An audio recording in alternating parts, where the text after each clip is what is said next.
Hello, Hockey World. I'm wearing my awesome new throwback. Awesome new rip-off of the Quebec Nordiques jersey. This jersey is amazing. I'm like totally into this. I love it. It's like it's free and it's big. I mean, like you can only get them in like this is a double XL, which is not like my size. But you know, because they were all sold out in every other size, and there's gonna be more.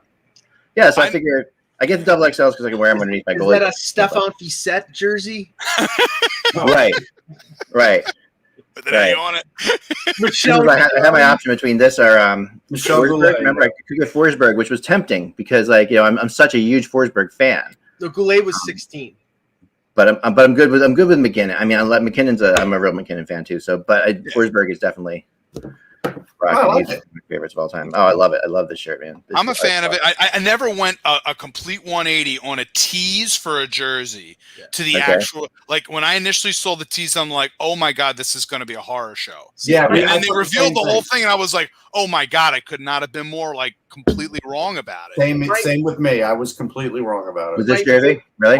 Yeah, never went that hard. Yeah, because when they were showing the actual reveal. When they were showing the bottom, I just saw like burgundy and the Nordique stuff, and I'm like, I'm not loving it. And they showed one other shot, like Anthony said, and I wasn't loving it. I wasn't. Yeah, I didn't love it, and for most of them, I continue not to love it. I mean, that one is fine, and I mean, honestly, the Nordique jersey that I liked the most was the road jersey, the blue with the well, the Nordiques. The cool thing about why I think that they didn't take from the Nordiques, Mike, is you're right. Like the Nordiques is like I know people in Quebec are upset because there's going to be a Nordiques team again, and there will be in the NHL. I really fully believe that. And when that happens, you know, they're going to go back to their original jerseys because they're so popular and they're so awesome. So that makes you wonder about this jersey. Like, what's this? Is this going to be? You know, you better frame that sucker is what you need to do when the Nordiques come back. I know. I mean, I was into it. I loved the beginning. I mean, I have like an old blue, one of the old blue ones, like you're talking about. Like I have a Sakic jersey, in blue, with the 88 on it for that brief time he wore 88 because he was pissed off that they were going to draft Lindros, which is like a great story. But this is I didn't buy one of these until I saw the outdoor game in Tahoe, and I was like, man, that jersey is just freaking awesome. You got to have that jersey. Russ, start us off with the pre-show. Okay, so let's talk about the Magnum Ice Cream Company for a moment. I recently tried their bars a few weeks ago. They have like Belgian chocolate with caramel, and they're really good. And I'm like, wow, you know, I had never really known about this company. So I said, you know, rather than getting the bars, let me get a pint of their ice cream. So I go to get a pint of their ice cream. It's like $7.50. Everybody acted like I bought a bottle of Dom Perignon champagne for $7.50, but that's what I spent, $7.50. Okay, and it's fine. I mean, look at what people buy at Starbucks. I mean, come on, get it. I know, but it's funny. You know, Anthony ripped me and a few others. It was fun.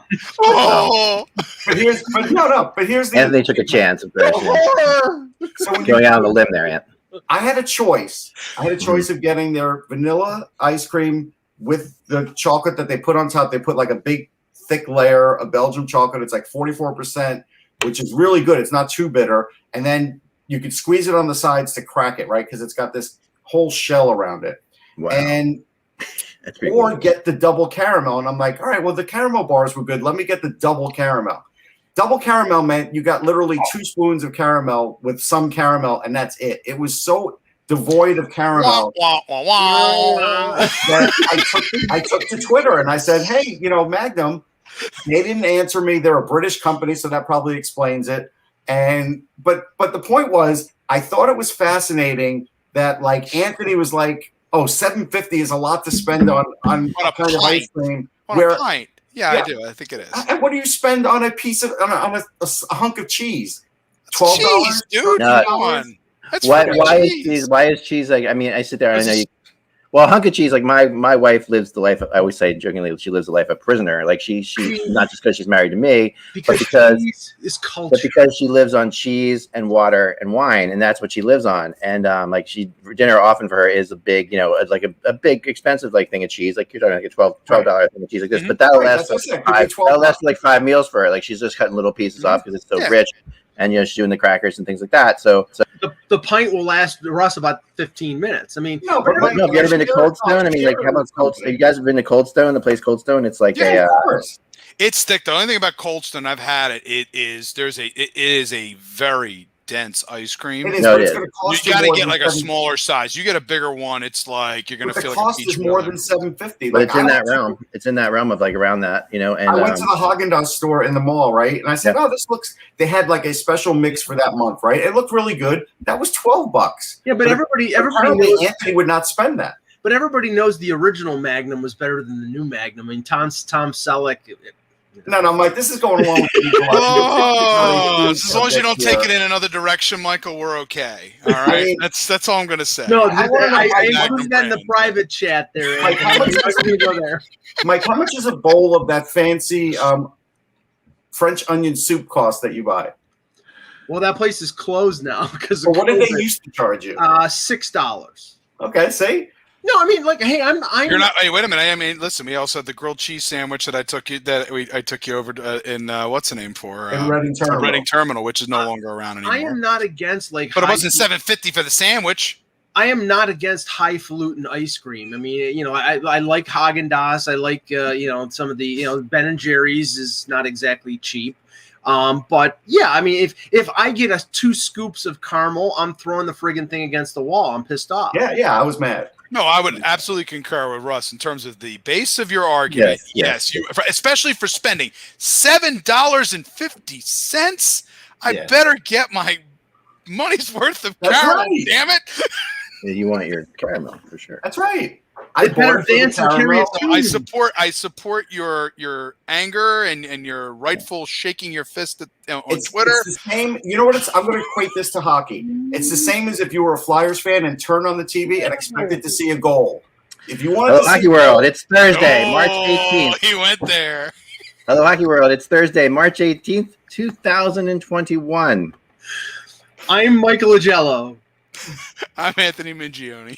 I'm Russ Cohen from Sportsology. And I'm Eklund. You're watching Hockey Buzzcast on HockeyBuzz.com. This is the podcast that comes to you every Monday through Friday at this time to fill you in on the comings and goings in the hockey world now with less blowouts. No, but let's talk last night.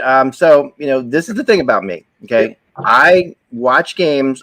I watch every game pretty much. Like I watch the condensed, at least the condensed version of every single game. And but I rarely sit down and like, you know what? I have nothing to do, so I'm going to sit down and watch this game from beginning to end. And unless I'm at the game, I won't. We'll rarely do that. Even with Flyers games or whatever, you know, unless it's a really important game or whatever. I'm just because I'm watching all the games. I'm back and forth. You know, I'm like I have my little setup of all my little iPads, and I have like 10 different games going at once. It's really fun. But I said last night, you know what I'm going to do tonight? I'm just going to sit down here in like we have an office, like we have an area right over there that's like a little theater type thing. Theater's a giant wall projector. I'm going to watch this Flyers game from beginning to end while I work on my rumor chart. I'm going to sit there and watch from beginning to end while I watch my rumor chart. And I swear, every time I do something like that, this is the kind of game that I get to watch, because it's like this was like I used to take my daughter to Florida Panthers games years ago, and I don't know if you remember, but the Florida Panthers came in every year and just destroyed the Flyers for about 5 years in a row. They just had like a 7-1 game or 7. It was just really brutal. So. And that was when, you know, the Panthers weren't all that good. So last night I'm watching this, and oh my gosh, look out. Here we go. I mean, it's only one game, of course, you know, and it's to these players who are playing in these mostly empty buildings, it really felt like, you know, that game that the Flyers just said, we're not going to expend energy. We've got a game tomorrow night against the Islanders. After it's 4-0, 5-0, it's over. I mean, they stopped playing. And the Rangers were flying high, and they're just taking their confidence, and they kept scoring. Yeah. Just there's one thing. The Rangers called off the Dogs in the third period too. I mean, it was 9. It was 9. Well, that was smart. That was smart, actually. Well, it was smart for them, but it was also, I mean, it was possibly the most. I was looking for the 10-0 goal, and it was the most boring 20 minutes that I've seen all year. It was like fast too. It was a fast 20 minutes. Very, Like, very fast. There were no stoppages. People weren't even like, you know, there was no icings. People weren't letting offsides happen or whatever. Yeah, it was really Anthony, quick. I've been waiting all day to hear your analysis of this game. Ooh. Okay. Where to begin? Yeah. In the absence of the defense is how we'll start this one off. In the defense of the defense. No, in the absence In the defense of the defenseless, yes. The defense of the defenseless.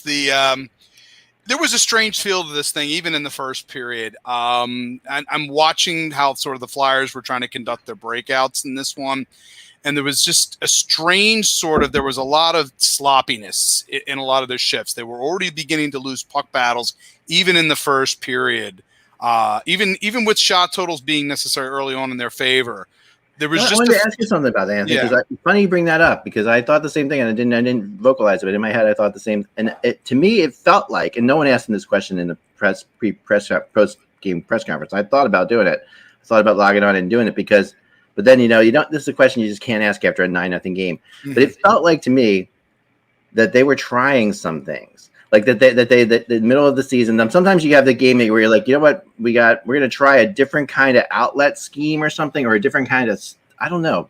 They had a lot of personnel changes for this game too. Yeah, I mean, you take two players out of the lineup now, understandably so. I think when it comes to Oscar Lindblom, who I think has, I think it's been there has been a physical toll on him, and they probably had the idea, let's save him one night and then we'll play him against the Islanders. But you also take a look at it. You remove Nicolas Aube-Kubel from the lineup as well, and I wasn't necessarily against it because I think Aube-Kubel has been struggling certainly since we've come back from the COVID break. So in and of themselves, the moves didn't seem I could make justifications for just about most of the moves that were made. Gostisbehere had been struggling as well, to have him sit out for one. Defensively, Prosser is Prosser. He's not going to see lineup unless he's in. And you start with Elliott, and you just figure, if you take those pieces by themselves, okay, you understand it. But then there just seemed to be like everybody was trying to sort of figure out, how we were going to set this thing up, how are the plays going to be set up. There was just a lack of cohesion, I think, even from puck drop. And once the Rangers looked like that they were really engaged in this thing. It really, even in the first period, it sort of had that feeling of this could become a runaway thing if they don't come back in the second period and be a bit more engaged. Then there's a chance this could run away. To the degree it ran away, I don't think anybody could have imagined. No, but there was the potential for that, and the biggest concern as well for me as well. And I know Russ is certainly going to be discussing, the points that he and I were discussing while the game was going on last night. There's real concern with the Flyers defense right now, and I don't just mean the blue line. It was a horrific game from the Sanheim-Myers pairing. But listen, Provorov had a monster turnover that led to the Zibanejad shorthanded goal. It was on the whole an absolute horror show in that second period. And adding to that mix, and again, this was my view on things in terms of how this thing just completely got away from them. So looking at a couple things, first one is with Carter Hart. So his last 5 games, we can't keep making excuses when you have a save percentage of 815, 889, 625, 846, 833. Like at some point, that is you right now in this point of the season at this moment. And at this moment in time, he's not right mentally. And I wouldn't play him tonight at all. And again, I would play either Alex Lyon as the backup or Alex Lyon as the starter, simply because I do feel like he needs to work on his game. He really needs to work on it. You can't just keep throwing him in there. I don't see them putting in a game against the Islander. If we're talking they're playing the Sabres or something like that. No, I get it. I'm just telling you what I would against the Islanders. I would go with Lyon tonight 100%. I would go with Lyon potentially as in a backup role. I wouldn't be starting him, Eck. If I would start him, I mean, after that, Elliott's also had some struggles of late too. He's hit the wall as well. So Elliott is unfortunately the thing that Elliott is, which is that when he starts to move into possibly taking over the starting job, we've seen this in the past. Like he is absolutely better off the bench. He's a better off the bench player. He's a better sixth man if you're talking basketball or whatever. That's what he does. And here was a warning thing for me, much like the dribbler the other night, the goal that Hart gave up. The Zibanejad short-sighted goal, it wasn't so much that he scored a goal. It was what did Hart give him to score the goal? He dropped his shoulder. He also tilted to the wrong side, and he did all of that quickly. He quickly gave Zibanejad all of that. And a guy like that, you can't give it to. And that's just bad habits. And I think he just needs to get out of these bad habits. no goalie that you put in on earth is going to have a party with this defense. That's a fact. Now, but I agree in terms of saying that you're not, if the goaltending is what it is right now, that does become, and this is where I will go with you on this, is that it does creep into the rest of the team. It does creep into the confidence level that, if I make a mistake, this puck's in the net. Yeah, there's no question about that. And to me, what you're seeing with Hart, and this is your standard, I don't know if you want to call it sophomore slump with goalies. You've seen this in the past. But this is junior year for him. This is junior year, but I kind of consider it his sophomore year because I really think that, his first year he's limited play, towards the end of the year. Last year he was definitely here all year. This year he's here all year. But I think what you're seeing is the Hart's weaknesses, which are, pretty well known. That he does drop down pretty quickly at times. He drops down very quickly on the short side and does leave the short side high open a lot. And also, like I've talked about before, his low waffle side shots, they're just insane. All those weaknesses, every team now has video on Carter Hart. Every team is now going to those weaknesses. And right now, as he struggles, those weaknesses become worse and they become more and more glaring. So what you're seeing is just completely, he's getting picked apart for his problems. And that's why, to me, it's a goalie coaching thing. It's a get him off the ice thing for a while. Talk to him, work to him. Work with him. 3 or 4 years ago, an assistant GM in the league said on a show that I was on that, hey, he doesn't worry about goalies with the sophomore slump. He actually worries about goalies with the junior slump. He talked about that. He actually talked about it at a little length. And so, clearly this isn't an isolated case. This happens to other goalies. We also know we're talking about a goaltender as well that came into the league unexpectedly young. I'm not using this as any kind of an excuse. No, I'm just saying he set a bar for himself in year 1 and year 2. Yeah, and the organization on purpose rushed him, and that was what cost Ron Hextall his job, Anthony. They rushed it again because of the fact of the injury situation that existed at that time. They really didn't have a choice in that, and in that circumstance, they had to start him at that point. No, I'll keep ringing this bell until now, between now and the deadline, because I think it's a valid criticism and something that we have to look towards. Again, it's a one-game situation, 9-0. You get blown out, you move on. But if you're Chuck Fletcher, you have to start asking yourself, how many problems can I solve before April the 12th? You've got goaltending that's, right now a little rocky. I think there's talent there, but I don't know if it can get straightened out before the season. You've got a defense that's missing a top-pairing compatriot to Provorov. I think you have some questions up front. I mean, can you solve most of those problems with trades before the 12th of April? I don't know. And even if they do, can they beat the teams in their own division? It may be at a certain point where it's not worth giving up all these young assets to plug holes. And it's just, let's go with what we got. Wait a second. But listen, I'm going to put the brakes on a little bit for that. First of all, it is one game in the middle of a crazy schedule. And also tonight's reaction to that game is way more important than last night's game. So, to me, in general, and I've written this many times before, when a team gets blown out by 5 or 6 goals, they win the next game in the NHL. That's just the way it goes. And so if you're a betting person tonight, I'm just saying that I would bet the Flyers hard on this. I don't bet hockey because I don't bet anything, but hockey's ridiculous to bet. But I'll tell you that this is a game that a team, there's a reaction to that has to happen. And now if that reaction doesn't happen tonight, then you're looking at like a coach that's lost his team.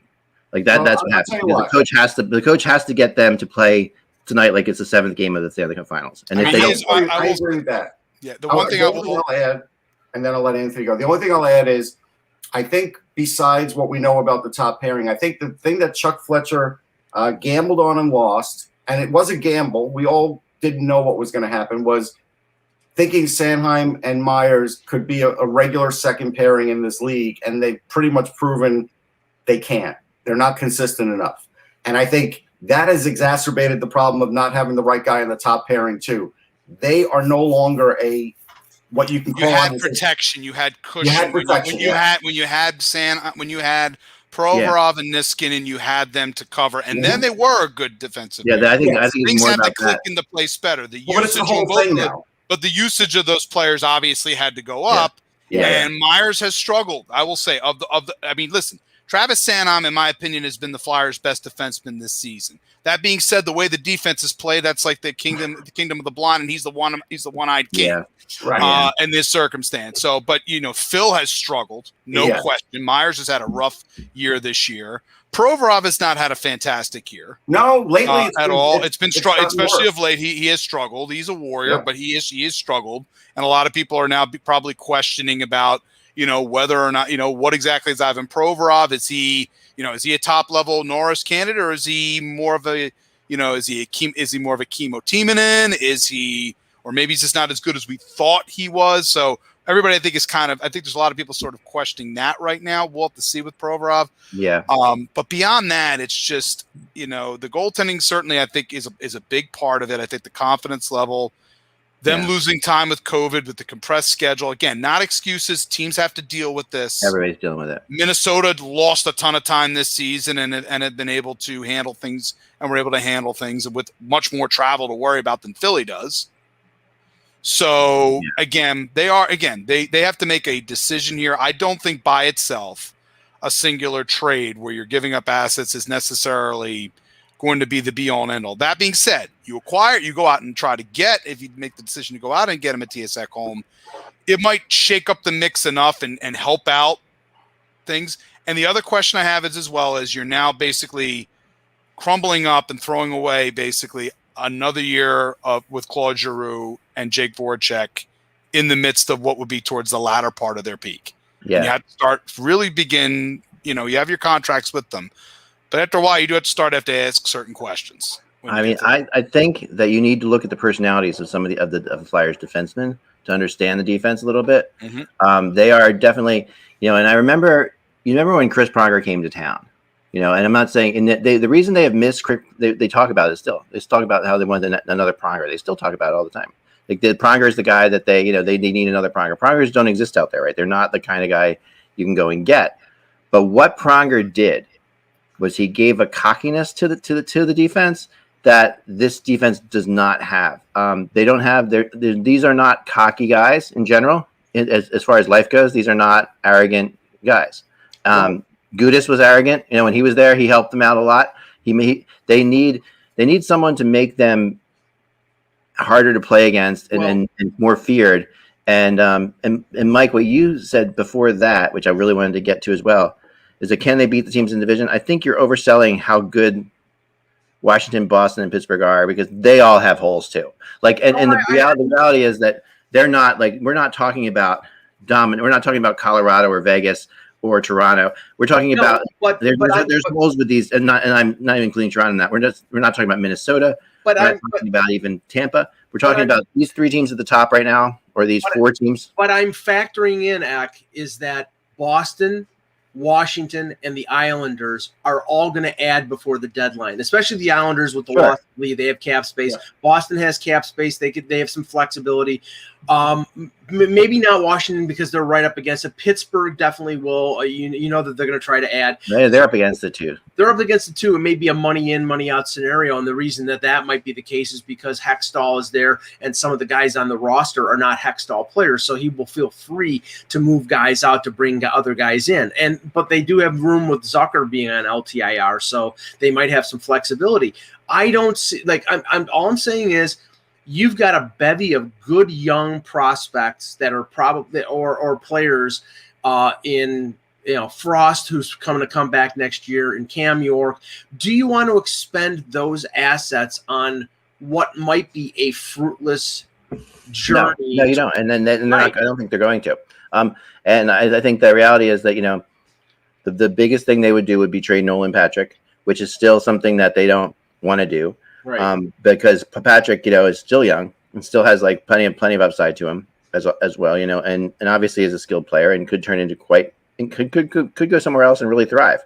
But there also is a certain, it's a weird how teams are approaching this year, because some teams have this real feeling, and the Flyers are like them, that this is a real desperate year, that they have to make the playoffs this year. They have to do well. Montreal's doing the same freaking thing, and it baffles me, because these aren't perfect teams. These aren't like, like I get Toronto doing that. Like I get a team that hasn't won it in a while and has all their talent set up in the right place. But I don't get Montreal or Philly doing that because they're very, and other teams are doing it as well. Where some teams are playing it completely down.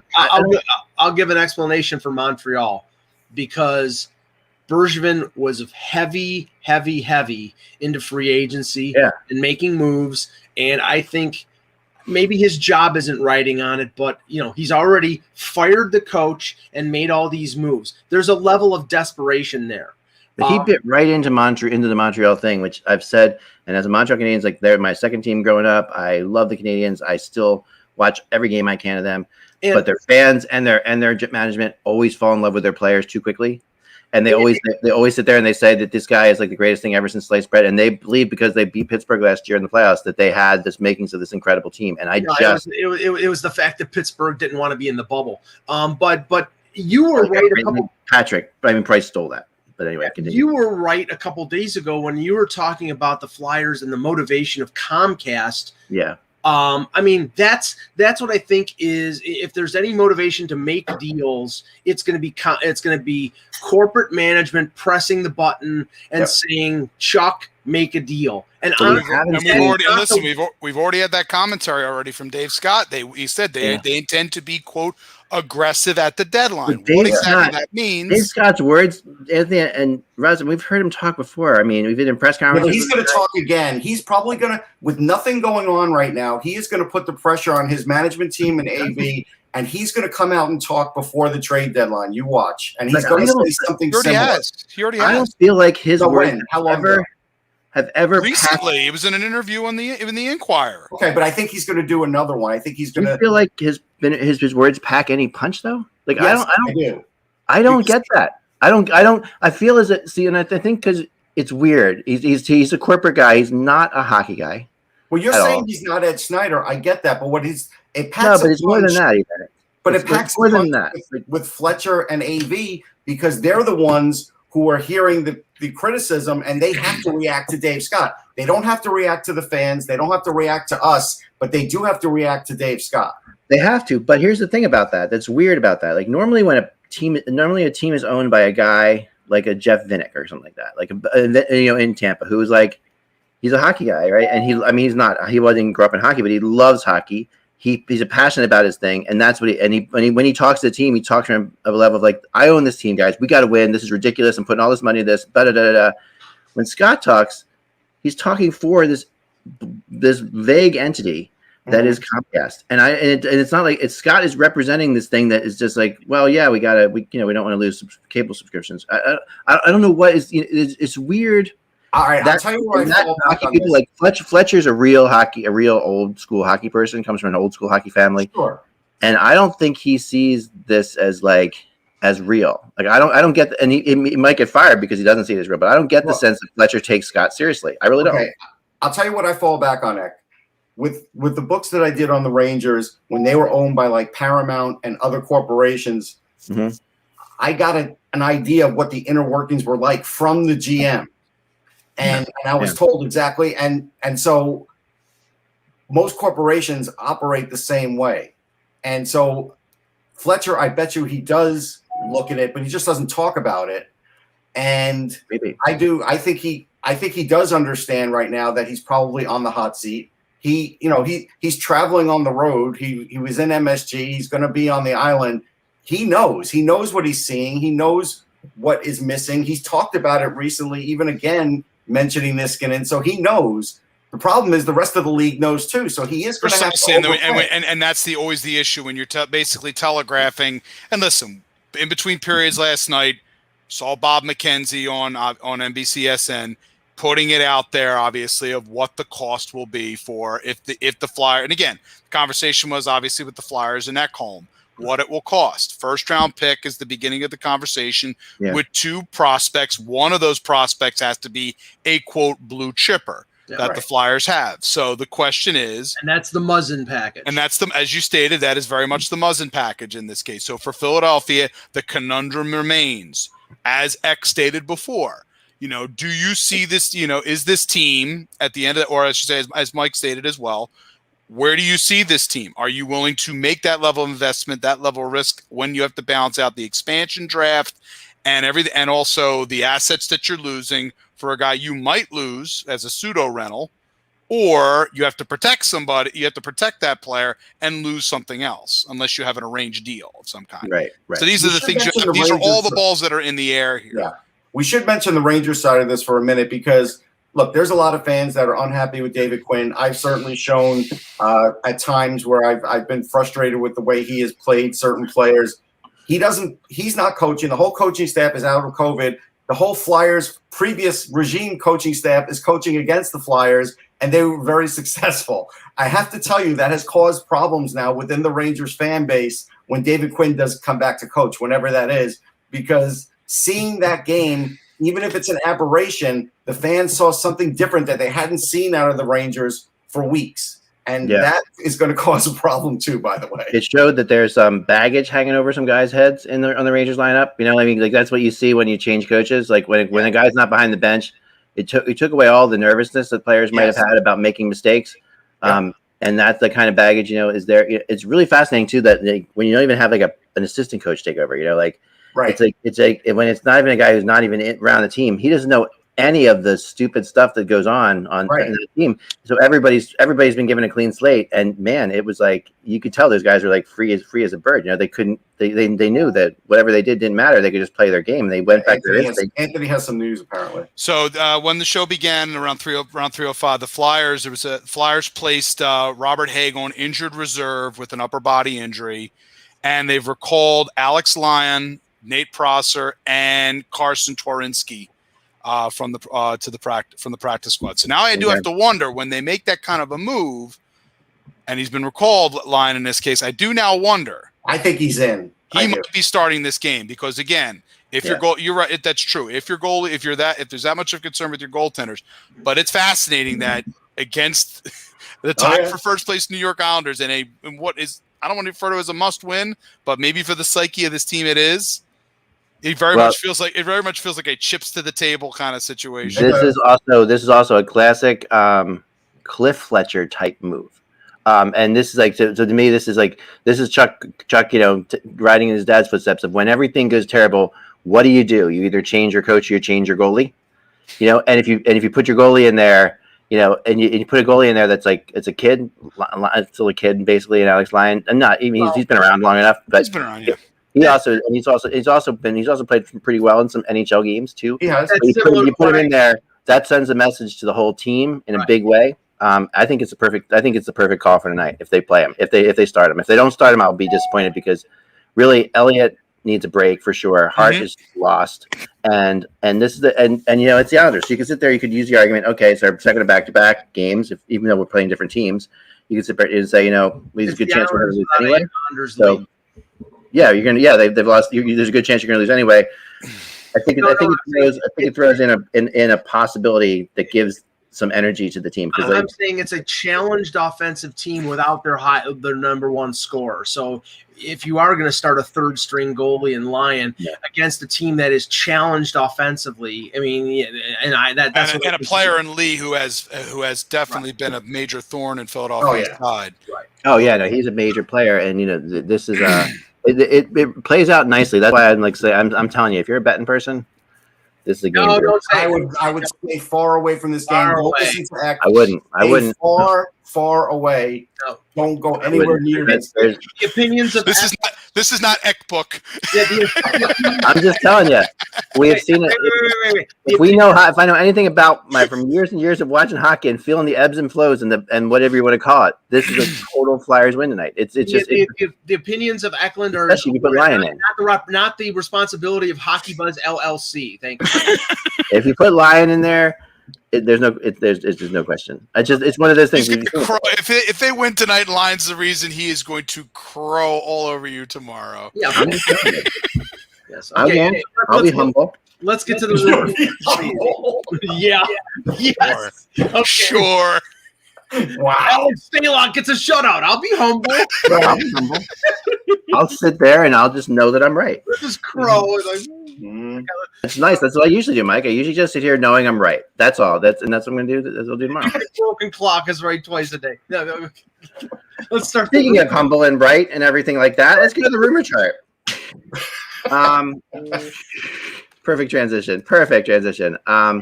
So you guys know the Hockey Buzz rumor chart is like world famous now, is often imitated by TSN and others, never duplicated. But this chart is always, I have to explain this. This is exhibition, not a competition. Please, no wagering. No, this is not that. This is just, these are not rumors. Okay, the rumor chart is, I talk to a lot of people throughout the day, and I put rumors up on the website. The rumor chart is my opinions based on those. So like, when I write blogs, I try to stay out of the way. I try to put the rumors up there, and like, you guys decide. I know some of them sound ridiculous. I know some of them sound, but I'm just throwing them out there. This is what's out there. The rumor chart is my opinions based on people I talk to. So some stuff in here, actually, might be surprised sometimes, is actually kind of off the record. I sneak some off the record stuff in here that you might see a team that I haven't mentioned with the player before, but it's in here.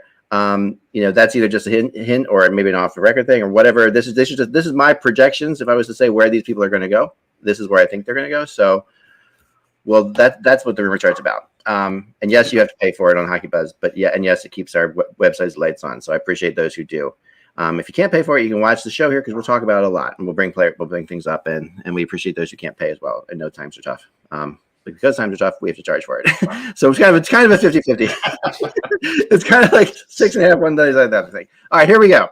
So let's start with two players. I like to do two players at a time with this thing, and let's start with two interesting players. And here we go. We're going to start with these two: Josh Manson, Tyler Hall. All right. So Taylor Hall. Sorry, Taylor. Tyler. You say Taylor. I say Tyler. Let's go. Let's call the whole thing off. Okay, so they might. As I sit and talk about Josh Manson, as I sit and talk about what the Flyers need, I feel more that Josh Manson might be like the perfect thing for them. Now, I don't know whether or not and I've heard him mentioned, but like you'll see on here is only 10%. But I feel like Winnipeg is his destination right now. I think that's the place where they're seeing the highest on him. I've heard so many people talking about it. I've written about it. Anaheim, too, still has not completely given up trying to keep him or sign him. They like him a lot. He's got another year, Rack. That's the thing. He's got another year, but whether it's when I say sign him, it's like, can they sign him beyond next year? Right, this is Anaheim's. And I'm not saying that Josh Manson is anywhere close to the value of Ekholm, but this is their Ekholm in the sense that he's got a year left, so he's not a rental, and they're going to be looking probably for a package, maybe not as big as Ekholm, but something comparable. And he's been hurt. I don't think it's a first-round pick for Josh Manson. I think it's a first-round pick. I just don't think it would be two prospects. I think probably be one prospect. No, it depends, I guess. I think from what I heard, Anaheim wants players back. So I think you're not. I think you're not going to look at picks. I think you're looking at maybe like a really decent prospect. He's a big, tough, right-handed defenseman. They don't grow on trees. For sure. So that's why it's a defensive defenseman. Yeah, I would definitely keep him certainly in mind for Phil if Philadelphia is going to be involved in looking outside of the Ekholm Savard market.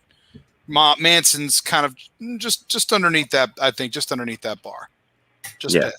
Yeah. I think. But again, Anaheim is going to ask for a lot. This is not a guy that they're looking to get rid of quickly, like Mike said. And so, you're going to have to pay a lot for Josh Manson.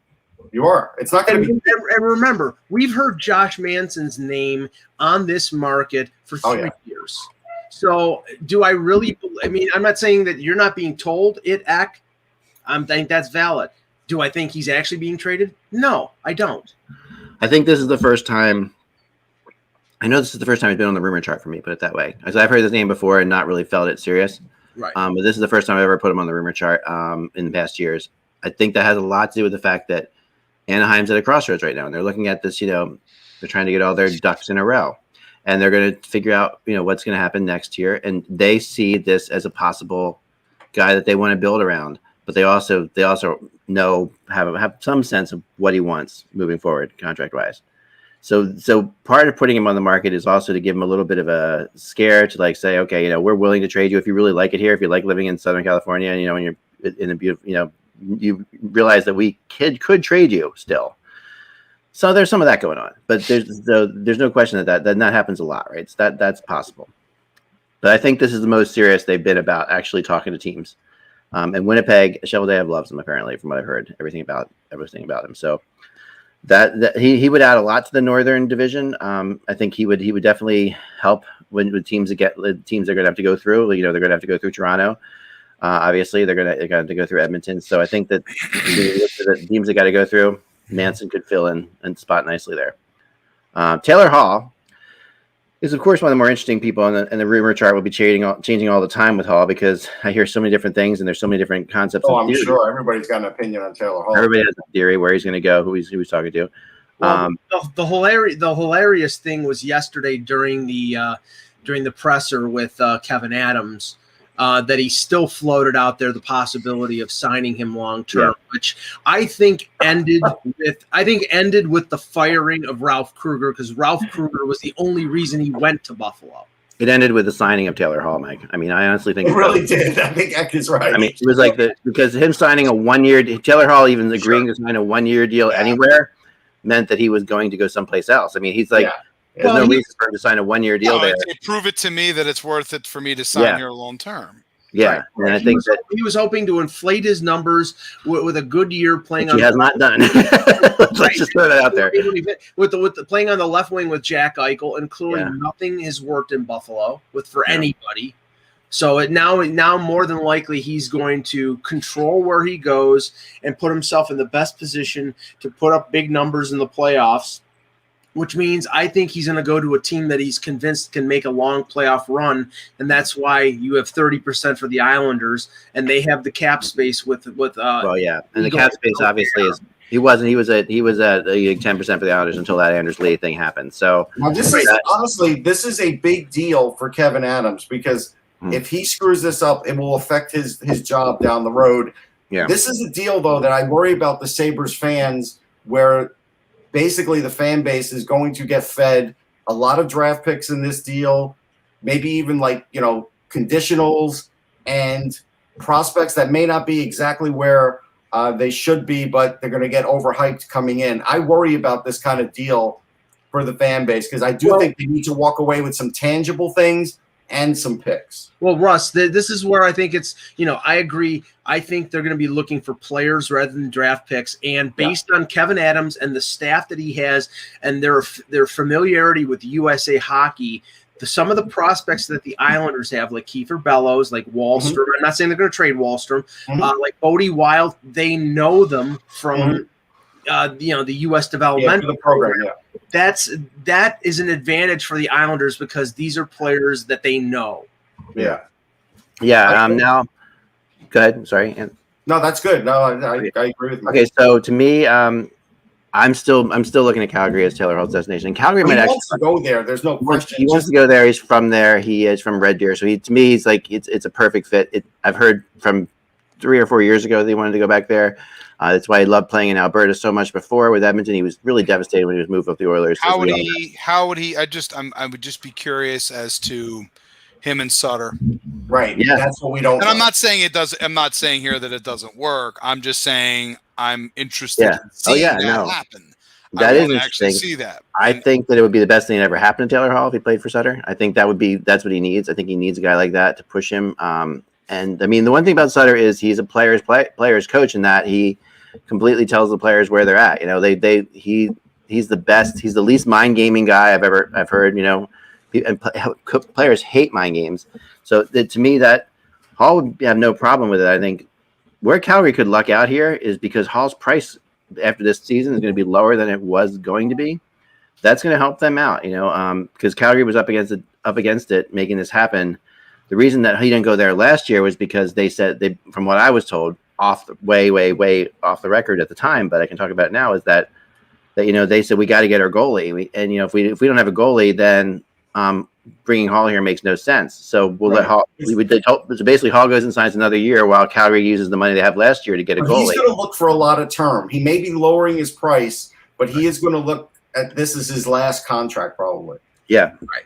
He's 30 years old, so he's going to be looking for a 6 or 7 year deal. Yeah, and I think he could probably get it. Now the Oilers also have interest in Hall. I've been told that there's players, still there that play with him that really, that like him. That would be very Oilers to add another forward when they need defense and goaltending help. That would be brilliant. Well, it's not like Toronto's not looking to add another forward, Mike. Let's talk about it. I mean, but a little bit of the. Toronto doesn't Toronto doesn't feel that they need goaltending help. They've committed Anderson for this year, and there is no goaltender that they consider as an upgrade over Anderson. They already got their goalie, Mike. Edmonton went out and they got their goalie. Like they're not going to get another goalie. For the love of God, stop. Let's bow. They would, but no. What I'm saying is, Stop. Hey, hold on. Here's the deal. All right. Here's the deal. I am not saying they got the right goalie. I'm saying you just said that Toronto thinks they have the right goalie in Anderson. Edmonton thinks they have the right goalie in Stalock. Whether or not that's right or wrong, that's where they are mentally. So the idea here is you could say they're wrong, and we could say Toronto's wrong about Anderson too. But the reality is, after getting Stalock, they're not going to go out and get another goalie. They have 3 goalies now, which is going to be hard enough for them to deal with at this point. They goalie off of waivers. That's not exactly adding somebody at the deadline. This is not a guy.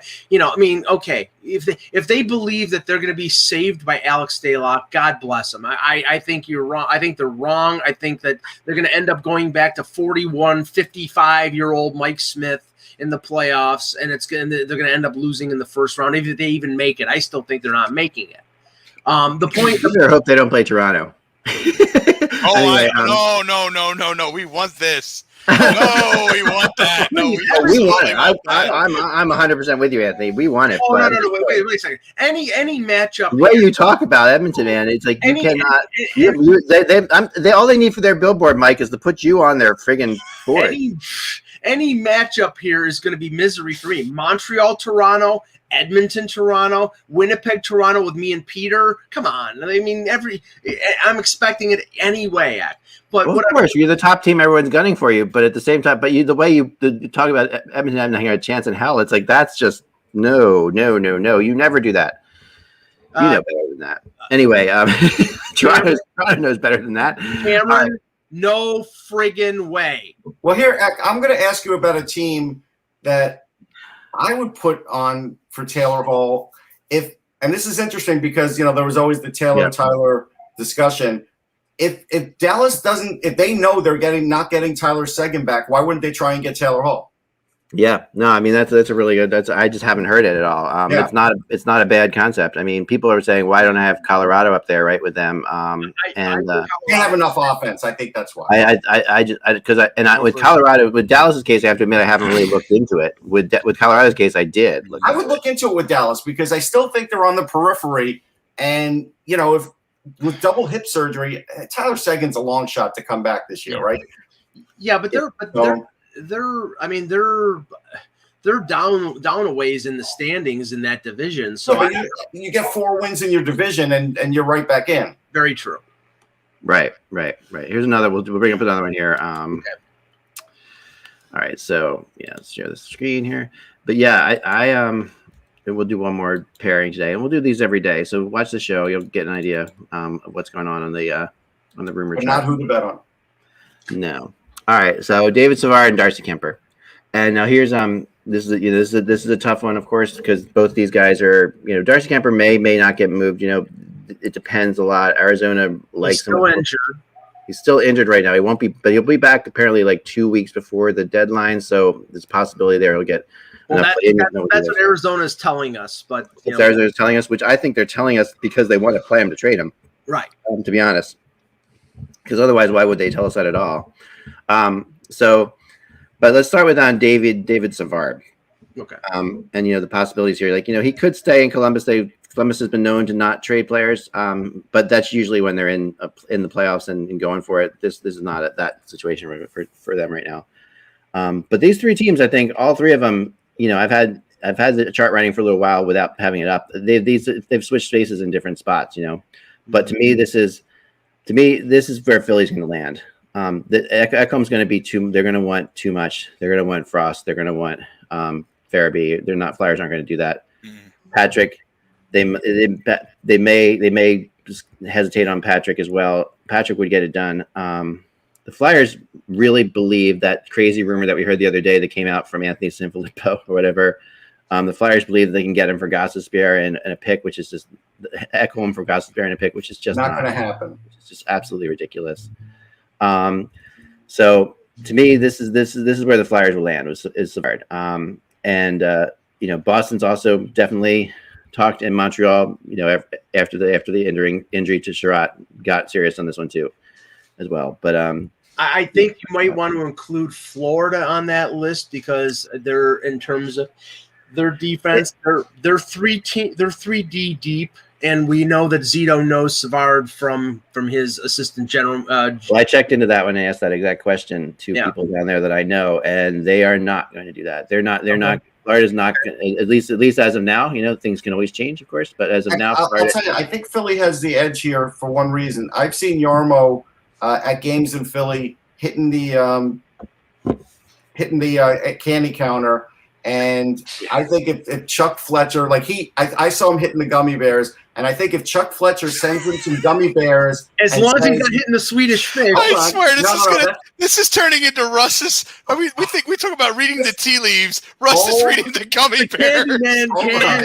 Hold on. What Chuck should do is send him a thing of gummy bears and say, "We need to talk." That's what I would do if I were Chuck Fletcher. I will know the pandemic is over, Russ, when we can get Swedish fish again. I agree. I can't even have him there. I can. That's what the pandemic. When we can walk up to that candy bar and put our hands in there and just pick out things again. That's when I know this is over. Popcorn scooper. I use the scooper too, but Savard makes the most sense for the Flyers. He's a right-hand shot. He's played top 4 minutes. He could play with Provorov. He provides that defensive foundation that Niskanen did for Provorov. I don't think he fits with Montreal and Boston because Boston, with the loss of Chara and Montreal with the loss of Sherratt, are looking for players on the other side, on the left side. Beck, I would have to ask one other thing. What about Winnipeg with Savard?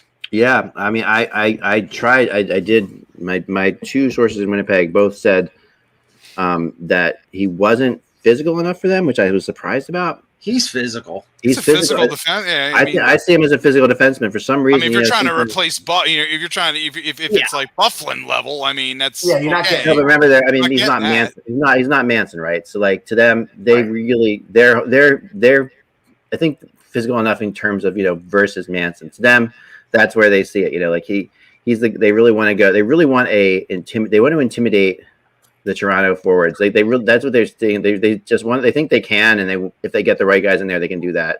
That's how they're looking at this thing, So they're seeing how they're going to beat the Maple Leafs, basically. And they see. I mean, I think Savard is way more physical. I brought that up too, but I just haven't gotten a sense from I mean, Boston wants a physical defenseman too, and Boston likes him. So it's what's hard to judge on that one. Now, Kemper is another story, right? So now, this list, I mean, Colorado makes all the sense in the world. Yep. I think the only factor there would be what Arizona is looking to get back. We heard the talk about Devin Dubnyk and Colorado. That might be a better sort of backup situation for Grubauer in terms of money because Kemper's making over $4 million. Right. Carolina, I mean, if any goaltender who can stop a puck, Carolina makes sense because none of their goaltenders except Nedeljkovic, and he's unproven, can stop a puck. The Sabres make sense after the season because both Allmark and Hutton are UFA. But here's the thing about that, Mike. You're right about that. But Kemper is signed after the season. Right? He's not so. If you're going, if someone trades for him now and gets him, then the Sabres don't get him. So the Sabres have to look at Kemper if you really like him, if you want to be your goal, you got to go for it now because if you let him go to someplace else, he's out of it. He's out of the running. So if Arizona keeps him like you have at 30%, then the two teams that will be on the top of the list for him after this season will be Buffalo because they have no goaltenders, and Toronto if they choose not to re-sign Anderson. Well, there's two things. To me, there's two keys in this. Arizona's not going to eat any salary. No. So that's one thing. So a team has to be able to afford them. And then the other thing is you're going to maybe see one start when he comes back to see if he's healthy. So nobody's going to jump and take Darcy Kemper until we see him play healthy again. Or you get like a doctor look at him. I mean, the reality is that this. I think you're going to want to see him play. They're going to see him play, but I don't think this injury is the kind that like anyone's worried that it's like a career-threatening injury. Like Kemper is not career-threatening. Not career-threatening, but something that doesn't reoccur. Like Jack Campbell got hurt after one game. I mean, the whole reason you're trading for Kemper is to be available to play in the playoffs. Mm-hmm. Yeah, but I don't think there's any assurances. Like he's not going to come back till he's healthy, and whether or not he's going to get hurt again, there's no assurances for that. So no, but you don't want to. If you're a team that believes Darcy Kemper could take you on a cup run, you have to believe he is staying healthy for the rest of the season. Exactly. Yeah, I see that, and but how will you know that? You won't know that. Well, but you have to at least be shown something. Can you have a team? Can you have a doctor examine a player on another team before you approve the trade? No, but you can talk to the doctor of the other team. Right, but they're a team doctor for a reason. Like exactly. Yeah. No, they are a team doctor for a reason. I agree with that. I don't disagree. And finally, we'll do one more here, just because it's rumor charts. Almost another bone. Come on. Everyone's excited. And the rumor chart's out there, so feel free to. It's $3.99 a month or $20 for a year. It's not that much. It's less than a Starbucks. It's only twice as much as Brussels ice cream for another. So here you go. All right, we'll do this. Here we go. And we'll do the biggies. Okay, so Raquel and Ekholm. These are probably two of the more interesting guys right now out there. And obviously Ekholm we've talked about a lot. Yeah. At this point, I'm leaning towards Boston with him, and I've heard that could happen quickly. That could happen within the weekend. I think that Boston and Ekholm. Boston's defense is struggling. Boston's falling fast in the standings. They're, maybe they look back and say, well, the Flyers are terrible right now. We don't have to worry about it. But I don't think that that's what they're going to do.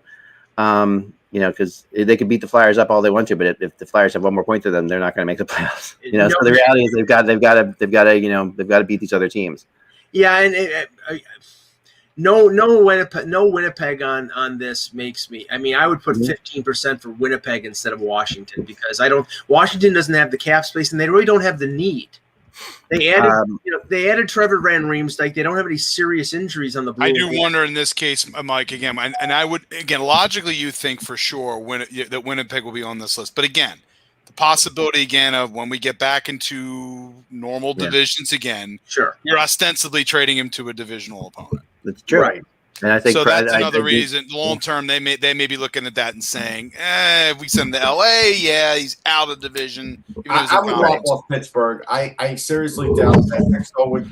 I don't know if Pittsburgh's got enough in this. I don't think they have enough. I don't think he'd trade it. I don't think he would trade it because he doesn't know if he'd be able to sign him past that. I mean, it depends on the Malkin injury, I was told. Which we still haven't heard anything about that, right? If that is an LTIR thing where he's where he's put on LTIR, yeah, they can afford him, but they don't have people to trade for him, right? It depends what I mean, you only need the right prospect. Like you only need somebody that Nashville really likes. Well, are they going to trade their last prospect for a guy for a year and a half? When next year they're probably going to do a reset, and this will be the year that they go for. But now Malkin's hurt. I don't believe they have a first round pick next year. No, I don't think they do. So what are they going to do? Trade their 2022 pick? Yeah, they're not doing it. Right. Well, that was the point of bringing in Hextall if he doesn't have any draft picks to pick. No, I agree. You guys have probably proven me wrong here, but I think that we'll see. Winnipeg, again, this was even more the case of not physical enough for them. I think the Capitals, by the way, I like the Capitals in this because they do have guys and they do have and picks. The way that listen, at the end of the day, the way that Labby likes to play it, he needs a strong blue line in place. And Labby coached them, right? And he coached them. Yeah, and the big one is he coached them. I mentioned it before, but go ahead, Mike. And the last 3 years, the Caps have added defensemen at the deadline. They added Dylan. They added, I think, Jensen the year before. Yeah. So Kirk before that. Right, but the thing is, this year I don't believe they have any major injuries on the blue line, and they added Chara. So I don't think there's a great need there. Well, here's the thing about Ekholm. Obviously, one of my better connected teams is Nashville, and when the rumors were flying around in the past, I would always talk to, when Laviolette was there as a coach, I would ask them, were they going to move one of these defensemen? Were they going to move Ellis? Were they going to move somebody else? At that point, they were always, and Ekholm would come up, and I was told just flat out by people around the Predators, not just one, but like several people around the Predators, that Ekholm was Laviolette's favorite player on the hockey team. That Laviolette saw him as the key to it all. Like he would trade Yossi before he traded Ekholm. And that was like to just take Ekholm. Ekholm's not going to get moved, no way, shape, or how by the Predators when Laviolette was there. So when I hear the Capitals mentioned with it, I can't help but think that Laviolette sees that as like as he obviously knows who Ekholm is and loves him and would love to get him. And it feels like a Capitals type move to me. It does. I'll tell you who the Capitals could trade in this one. That Nashville, I think, might risk it. As far as the blue chipper is Hendrik Lapierre. I mean, he's got 26 goals in 15 games. He's a center. He's fast. He's got a great shot. He's well coached. That's a guy who you get that guy and a player who's very close out of Hershey or somebody off the roster who they feel like they can give up. Yeah, it would have to be a roster. Considering their cap situation, I think they would need some clearance there. And then I think they could get that. Yeah. They won't give up McMichael, no. And as for Raquel, I buy everyone on this list except the one that you have highest rated. Okay. Because Kyle Dubas indicated earlier this week that they're primarily looking at a rental. And anybody who has a year or more left on their contract, he's got a budget for that guy.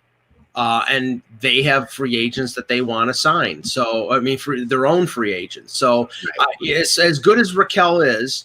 I don't think that's the direction they're going. I think they're going in the direction of Stahl, Granlund, Foligno, rentals. They're not.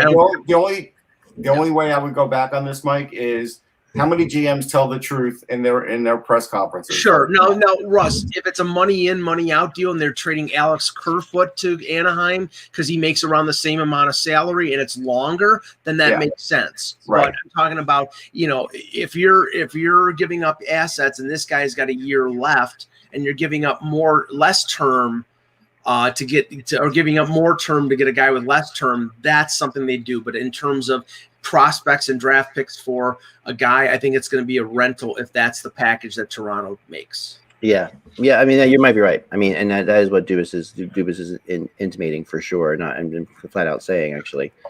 So yeah, I mean, you might be right. I've heard so many people like when you talk, it's just I had a discussion with somebody out of Chicago, and I'm like, well, what about Raquel? It's like, oh, he's going to Toronto. But that's the kind of stuff you get. These these people who've been around for a long time, and these people know the people better than we do, and they're like, this kind of stuff. It's interesting. That doesn't always happen, of course, when people like get assumptions. But that it reminds me of Brad Richards. Back in the day, oh, he's going to be a Ranger. Everyone was always like, he's going to be a Ranger. He's going to the Rangers. It doesn't have this whole thing. But you hear this stuff, and it's like, and he now lives in the Hamptons thanks to being a Ranger. Yeah. It's just one of those things that just. And I was surprised that like that guy who I really trust, who's in Chicago, who's like very connected with Anaheim, with Bob Murray and stuff like that. I was surprised that he said that clearly, and then other people as well. So who knows? You might be right. This was after Dubas' press conference. I didn't bring up. I didn't say Dubas. Was just going for UFA. I just said, yeah, that's fine. That's what you're doing. So we'll see. We'll see. So there you have it, guys. There's some rumors for you all, and interesting night ahead in hockey tonight. Yeah, I mean, it's definitely going to be a fun one to watch. This Flyers Island is fun. I mean, the whole world's going to tune in now just to see. Like they are. Oh, yeah, I mean, how do they respond? It's must-see TV. If they do not respond, if they come out and get blown out. Listen, their captain threw down the gauntlet last night. So, and trust me, guys like Clutterbuck and everybody, they're going to be stirring it up tonight on purpose. Oh, the Islanders would love nothing more than to put the Flyers into a horrible spot here. And for Giroux to say something, I did, but I was impressed because you don't. He's been talking a lot the last few weeks. I think when you get paid, when you get waxed 9-0, if you don't have any competitive juice in you, need, that's a case where that should have gone without saying. If you don't say anything, then why the hell? Then you might as well be like getting ready to back up the truck to move some players out. But Giroux has that thing where he tends to be humble to a fault in situations like that. He tends to take it all on himself and blame himself, and he won't speak out for everybody else. So that was happy to hear him do that. At least last night, come out and say something strong. So yeah, and if they get blown out again, could we see a change, a big change in Philly? Could we see a coaching change? I don't know. No. I don't think we'll see. I don't think you're going to see a coaching change at this point. I know a lot of people are saying, well, maybe Vigneault's lost the room, or could they fire an assistant? How many coaches have they been through with this group? Could they fire an assistant or something? Yes, they could. Maybe they'll hire Ralph Kruger. All right, or elevate Michelle Terry into the head coaching job. At which point, I will throw myself off a bridge. Remember, without the buzz, it's just hockey. We will talk to you tomorrow.